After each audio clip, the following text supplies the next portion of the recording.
Hello everyone, welcome back to Sangharsh IQ। So today's our weekly current affairs MCQ session. जैसे आपको पता ही होगा, आज हमारा weekly current affairs MCQ session है। ये एक रिवीजन सीरीज़ होती है, ठीक है, हर वीक जो आती है। जो हमारे लास्ट वीक में करंट अफेयर्स होते हैं वो हम रिवाइज करते हैं through MCQs। So let's start the video. सबसे पहले हमारा President of India recently appointed dash as a pro tem speaker of Lok Sabha. President of India ने रिसेंटली किन्हें अपॉइंट किया as a pro tem speaker of Lok Sabha? And the answer is Bhartruhari Mehta. So in the Lok Sabha, the Speaker of the House is typically elected by the simple majority. जो house का speaker होता है वह elect होता है by the simple majority. However in situations where there is a vacancy for the speaker before a new Lok Sabha is form, the pro tem speaker is appointed by the president of India under article 95 of the constitution. पर कई situations में लोकसभा की जो हमारे speaker होती है उसकी position vacant होती है न्यू लोकसभा बनने से पहले, तब प्रोटम स्पीकर अपॉइंट किए जाते हैं by the president of India under which article 95 article of the constitution. The speaker pro tem administrates the oath to the newly elected members in the Lok Sabha and then presides over the election of the speaker. Recently Om Birla got selected as a speaker of the Lok Sabha. And pro tem speaker का काम क्या होता है? ये administer करते हैं oath to the newly elected members in the Lok Sabha and preside करते हैं over the election of the speaker. And recently हमारे ओम बिरला इलेक्टेड हुए हैं as a speaker of the Lok Sabha. ठीक है, ये इन्फॉर्मेशन आपको याद रखनी है about the pro tem speaker. Next हमारा 53rd GST council met under the chairmanship of finance minister Shrimati Nirmala Sitharaman in, कहाँ हुई है? And the answer is New Delhi. The goods and services tax council that is GST council is a constitutional body under article 279A। ये भी अपने ध्यान रखना है, 279A के अंडर है हमारा GST काउंसिल, कॉन्स्टिट्यूशनल बॉडी है, ये भी अपने ध्यान रखनी है। Of the constitution edit to 101 amendment act of 2016। ठीक है, ये भी अपने ध्यान रखनी है, 101st ऑफ 2016। ठीक है, which paved the way for GST regime. It is an apex decision-making body responsible for formulating policies, rules and regulations governing the GST system in a country. आपने 3-4 चीज़ें ध्यान रखनी है। एक तो ये कि ये कॉन्स्टिट्यूशन बॉडी है विच आर्टिकल 279A, ठीक है, most important, and which through which constitution amendment 101 constitutional amendment 2016। ठीक है, ये भी आपने ध्यान रखनी है। तो कुछ और इन्फॉर्मेशन, कॉम्पोजिशन क्या होता है GST काउंसिल? चेयरमैन कौन होता है? Union finance minister. Vice chairman chosen among as a member. ठीक है, मेंबर्स कौन कौन होते हैं? Union minister of state finance और revenue ministers of state, chairman of council central board of indirect taxes and custom CBIC, union revenue secretary. 1/2 of the total members of the council is the quorum for conducting a meeting. जो हमारे total members होते हैं, जितने भी total members होते हैं, अगर suppose 10 हैं टोटल मेंबर, तो 5/1/2 चाहिए होता है, मींस 5 मिनिमम चाहिए होगा कोरम के लिए मीटिंग को कंडक्ट कराने के लिए। Every decision of the council is taken on majority of not less than 3/4 of the weighted votes of the members present and voting at the meeting. जैसे हमने पीछे देखा है, जैसे हमारा लोकसभा और राज्यसभा में होता है सिंपल मेजोरिटी, स्पेशल मेजोरिटी, ऐसे जो GST काउंसिल का डिसीजन लिया जाता है ये नॉट लेस देन होता है 3/4 of the weighted votes of the members present and voting. ये आपने ध्यान रखना है, 3/4 of the present and voting. Next हमारा which regional rural bank recently got national award for Atal pension Yojana implementation. कौन से RRB बैंक को मिला है national award for Atal pension Yojana के इम्प्लीमेंटेशन के लिए? And answer is Karnataka Vikas Grameen bank. Karnataka Vikas Grameen bank is a regional rural bank sponsored by the Canara bank, has been honoured with the national award by the pension fund regulatory and development authority that is PFRDA for significant enrollment under the Atal pension Yojana. It is under the ownership of ministry of finance, government of India. Headquarter कहाँ है इसके? धरवाड़, कर्नाटका में। Next आ रहा है international union for conservation of nature that is IUCN recently upgraded conservation status of Iberian lynx to. IUCN ने recently upgrade किया conservation status Iberian lynx का। सो क्या किया गया status? That is vulnerable. The IUCN change the Iberian lynx protection status from endangered to vulnerable. ये भी आपने ध्यान रखना है, पहले एंडेंजर्ड था, अभी कर दिया गया vulnerable. with the population increasing exponentially from 62 mature individuals in 2001 to 648 in 2022। ठीक है, किसके लिए वल्नरेबल कर दिया? बिकॉज इनका पॉपुलेशन में इंक्रीज़ आया है, 62 थी 2001 में एंड 648 हो गई है 2022 में। ठीक है, the species native to Spain and Portugal, ये भी अपने ध्यान करो। नेक्स्ट है हमारा the Hemis festival, a vibrant celebration of Tibetan Buddhism, takes place annually. Hemis festival कहाँ मनाया जाता है? And the answer is Ladakh. The Hemis festival, also known as Hemis Techu, commemorates the birth anniversary of Guru Padmasambhava, a revered figure in Tibetan Buddhism. So किसके लिए celebrate किया जाता है? To commemorate the birth anniversary of Guru Padmasambhava, a revered figure in Tibetan Buddhism. The festival highlight the charm dance performed by monks wearing colorful masks representing Guru Padmasambhava 8 avatars. The sacred dance symbolizes the triumph of good over evil. Festival highlight करता है charm dance performed by monks wearing colorful mask representing गुरु पद्मसंभवा 8 अवतार. ये देखिए जैसे picture में show किया गया है. And the second dance symbolises the triumphs of good over evil. बुराई के ऊपर अच्छाई की जीत को ये सिम्बलाइज करता है. Bharat electronics limited that is BEL has appointed dash as the new chairman and managing director of the company. BEL ने किसे अपॉइंट किया as a new chairman and managing director of the company? And the answer is Manoj Jain. Atul Kumar Chaudhary क्या हुए हैं? New secretary telecom regulatory authority of India. ठीक है, TRAI. Pradeep Singh Kharola additional charge of national testing agency director general NTA के director general appoint हुए हैं. ठीक है. Rear admiral Nelson D'Souza commandant of military institute of technology. ठीक है. And Simon Mark vice chancellor of India's first artificial intelligence university that is universal AI university. So इसी slide में आपके 5 ये 4 ये अपॉइंटमेंट एंड एक बेल के मनोज जैन अपॉइंट हुए हैं as a chairman and managing director of the company. CAG inaugurates India's first Chadwick House that is navigating audit heritage museum at. CAG ने इनोग्रेट किया है इंडिया का पहला Chadwick house navigating audit heritage museum. कहाँ पे? And the answer is Shimla. The controller and auditor general of India that is CAG inaugurated the Chadwick house navigating audit heritage museum at Shimla that boasts a rich and extensive history. It preserves a treasure trove of artifacts including Remington typewriters, British era franking machines, clocks and trophies from the field offices of CAG. Post independence in 1950 a training school of the Indian Audit and Accounts Service was started here. Independence के बाद इन 1950 और training school होता है for the Indian audit and account service, ये भी यहीं पे start हुआ था. बस आपने ये ध्यान रखना है मेजरली कि चैडविक हाउस CAG ने इनोग्रेट किया कहाँ पे? शिमला पे. So controller and auditor general of India article 48 to 151, ये भी अपने ध्यान रखना है. ठीक है. He is the head of the Indian audit account department and the chief guardian of the public purse. ये हेड होते हैं Indian audit and account department के एंड चीफ गार्डियन होते हैं of the public purse.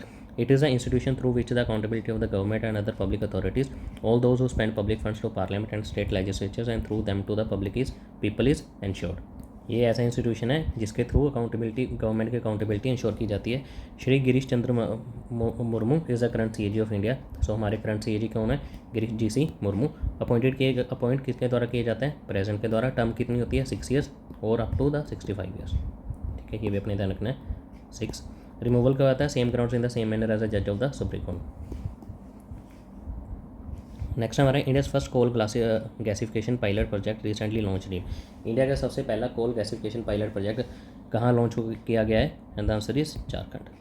Minister of coal has initiated India's first pilot project for underground coal gasification in Jharkhand Kasta coal block in Jamtara district.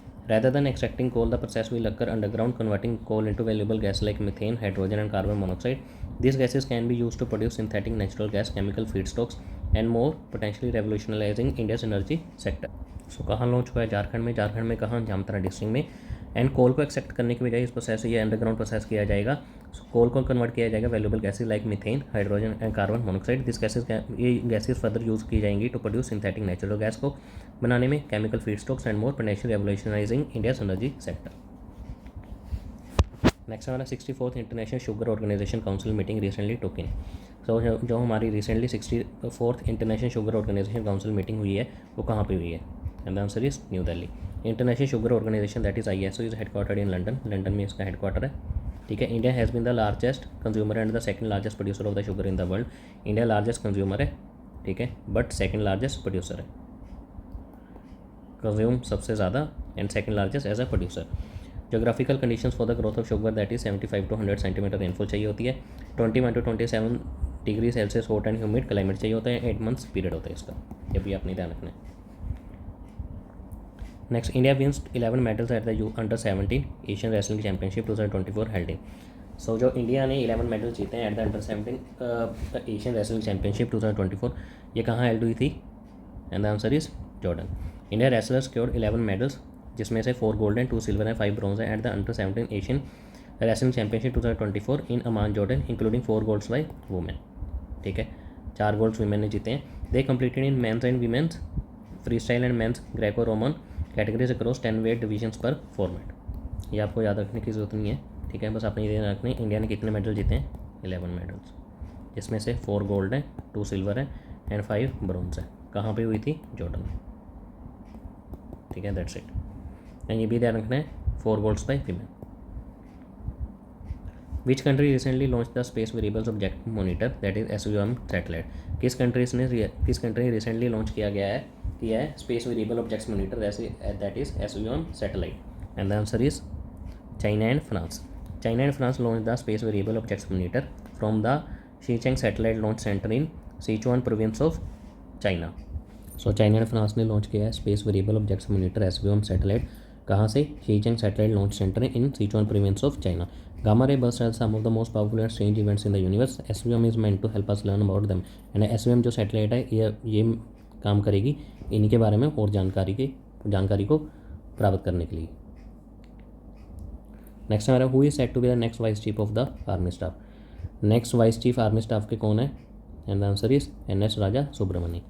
सो कुछ और appointment देख लेते हैं। Giriraja Subramaniam, chair and managing director of the new India insurance, ठीक है। अनुज त्यागी बने हैं MD and CEO of the HDFC Ergo general insurance.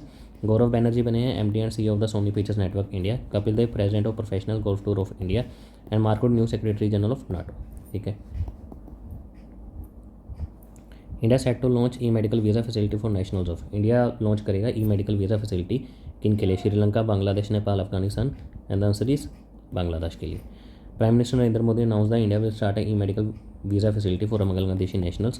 Those who are coming to India for medical treatment, India will open a new consulate in Rangpur, Bangladesh to facilitate services for people in the northwestern region of the country. And जो medical treatment के लिए India में आते हैं, India open करेगा new consulate in Rangpur, Bangladesh, medical services को facilitate करने के लिए। The next is international day of the seafarer is observed. International day of the seafarer कब ऑब्जर्व किया जाता है, and the answer is 25th of June. International Day of the Seafarer was created by the International Maritime Organization, that is IMO, in 2010 to recognize the important role seafarers play in our daily lives and the global economy. So 24th June को क्या किया जाता है, International Day of the Women in Diplomacy, and 29th June that is International Day of the Tropics. Next are which state is set to establish world's first Asian King Vulture Center. कौन सा state establish करने जा रहा है world का पहला Asian king vulture centre, and the answer is UP, Uttar Pradesh. Uttar Pradesh is set to establish the world's first conservation and breeding centre for Asian king's vulture और red headed vultures in Maharajganj. So UP establish करेगा world's का पहला conservation breeding centre, कहाँ पे, महाराजगंज में। एक चीज़ आपने और ध्यान रखनी है, वैसे जैसे वल्चर काफ़ी तरह के होते हैं, ब्लैक वल्चर होगा, टर्की वल्चर होगा, बियर्डेड वल्चर हो गया, ऐसे याद रखनी है ये किसके लिए, एशियन किंग वल्चर के लिए, या फिर जिसे हम कहते हैं रेड हेडेड वल्चर्स। ये चीज़ आपने ध्यान रखनी है, एग्जामिनर कंफ्यूज कर सकता है आपको। The facilitate will improve the population of critically endangered species listed in the international union for conservation of nature red list since 2007। ये फैसिलिटेट करेगा improving the population of Asian king vultures जिनका status है critically endangered in IUCN since 2007। ये भी आपने ध्यान रखना है, इसका स्टेटस क्या है, IUCN that is critically endangered. The centre is named Jatayu conservation and breeding centre. Next हमारा which city has recently been designated as a world craft city by the world craft council. किस city को ऐसा designate किया गया world craft city by the world craft council, and the answer is Srinagar. Next हमारा dash becomes India's first UNESCO city of literature. India का पहला UNESCO city of literature किसे मिला है, that is Kozhikode, Kerala. Next है who recently released the artificial intelligence preparedness index 2024। कि कौन release करता है artificial intelligence preparedness index, that is IMF, international monetary fund. India got a score of 0.49 and is now ranked 72nd in the world. India को कितनी rank मिली है, 0.49 and 72 rank है out of total 174 countries, ठीक है। There are 3 main groups of the countries that the API looks at. कौन कौन से तीन ग्रुप होते हैं जिसपे आर्टिफिशियल इंटेलिजेंस प्रिपेयरनेस दिखता है, that is low income countries, emerging market economies and advanced economies. This tool ranks 174 countries around the world based on how ready they are used to AI। जैसे हमने भी देखा total 174 countries को rank किया है, India की rank है 172 out of 174 and score कितना है इंडिया का, 0.49। नेक्स्ट है which country recently join international solar alliance as its 100th member. किस कंट्री ने ज्वाइन किया है international solar alliance that is ISA as its 100th member, and the answer is Paraguay. International solar alliance is a initiative jointly launched by India and France in 2015। ये भी आपने याद रखना है कि ISA, ठीक है, इंडिया एंड फ्रांस का इनिशिएटिव था। कब लॉन्च किया गया था? 2017 में, ठीक है। एंड ऑफिशियली 2017 में ये आया था, ठीक है, जब इसका फ्रेमवर्क एग्रीमेंट फोर्स में आया था। एंड इसके हेडक्वार्टर्स कहाँ हैं? गुड़गांव, हरियाणा, ठीक है। एंड 99th मेंबर भी रिसेंटली लास्ट मंथ में बना है। जैसे 100th मेंबर पैराग्वे बना है, 99th मेंबर बना है इसका ISA का स्पेन। ये भी आपने ध्यान रखना है। नेक्स्ट है which personality is recently honoured with the prestigious PEN Pinter prize 2024। किस पर्सनैलिटी को ऑनर किया गया with the prestigious PEN Pinter prize 2024? And answer is Arundhati Roy, ठीक है। एंड संजना ठाकुर को मिला है, जो मुंबई से राइटर हैं, commonwealth short story prize 2024 in London. And इन्हों को, अरुंधति रॉय को, जैसे हमने डेली करंट अफेयर्स की वीडियो में भी देखा था, अरुंधति रॉय को बुकर प्राइज भी मिला हुआ है। किस बुक के लिए? God of small things, the God of small things के लिए अरुंधति रॉय को बुकर प्राइज मिला हुआ है। नेक्स्ट है which tiger reserve recently launched first AI fire detection system. किस टाइगर रिजर्व ने रिसेंटली लॉन्च किया है first artificial intelligence fire detection system? That is Pench tiger reserve. And ये कहाँ है? मध्य प्रदेश में। नेक्स्ट है India successfully test Abhyas high speed expendable dash target. So India ने सक्सेसफुली टेस्ट किया है अभ्यास, जिसका मतलब high speed expendable dash target का क्या होना चाहिए इस पर? सरफेस, नेवल, एरियल या फिर space, that is aerial target. High speed expendable target, जिसे हम हीट कहते हैं। So defence research and development organisation that is DRDO has successfully completed 6 consecutive development trials of high speed expendable aerial target Abhyas with improved booster configuration from the integrated test range ITR Chandipur, Odisha. So DRDO ने complete किए हैं अभ्यास के 6 consecutive trials, ठीक है। कहाँ से? चंदीपुर, उड़ीसा से। Abhyas is a high speed expendable aerial target, जैसे हमने देखा, heat being developed at ADE। ADE means aeronautical development establishment, जिसका सेंटर है बेंगलुरु में। ये हमने डेली करंट अफेयर्स में ऑलरेडी डिस्कस किया हुआ है। एंड ये DRDO के ही अंडर है। So that's it for this class. अगर आपको क्लास अच्छी लगी तो do like, share and subscribe our channel. Thank you very much.